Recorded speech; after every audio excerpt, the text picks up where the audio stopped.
A disturbing scene unfolding in Iraq, one of the very cities American soldiers fought to protect. Tonight, it's now in the hands of Qaeda.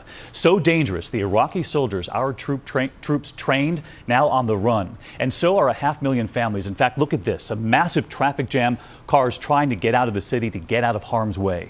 ABC's chief global affairs correspondent Martha Raddatz, who has traveled to Iraq more than 20 times with the desperate race to get out tonight. The sounds of all-out war, explosions, gunfire, Al-Qaeda flags flying, militants linked to the terror group today moving freely throughout the city. Mosul was once a focal point of America's fight to bring peace and stability to this country.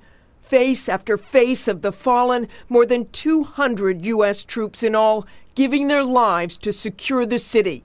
And now this. James Smith still suffers from traumatic brain injury after hitting a roadside bomb in Mosul in 2005. My heart sank into my stomach, and I was very upsetting because of all the hard work we did to stabilize the city. It was where a confident General David Petraeus told me hundreds of thousands of Iraqi forces being trained would not be intimidated. You can't have that situation.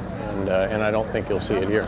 But today, those same Iraqi forces fled under attack in U.S.-supplied armored vehicles, eventually abandoning them, their weapons, and even their uniforms. And this is just the latest city to spiral out of control, now that the U.S. has pulled out.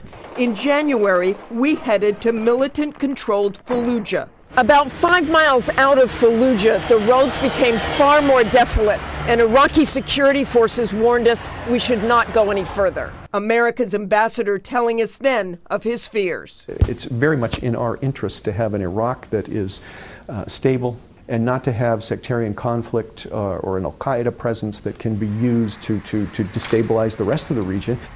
So 11 years after the U.S. invaded Iraq, lost nearly 4,500 American lives, and spent over $730 billion, Iraq is in crisis. Those Iraqi forces were trained and expected to stand up to the threat. Clearly they failed, and tonight there is little the U.S. can do about it. David? Very troubling pictures tonight. Martha, thank you.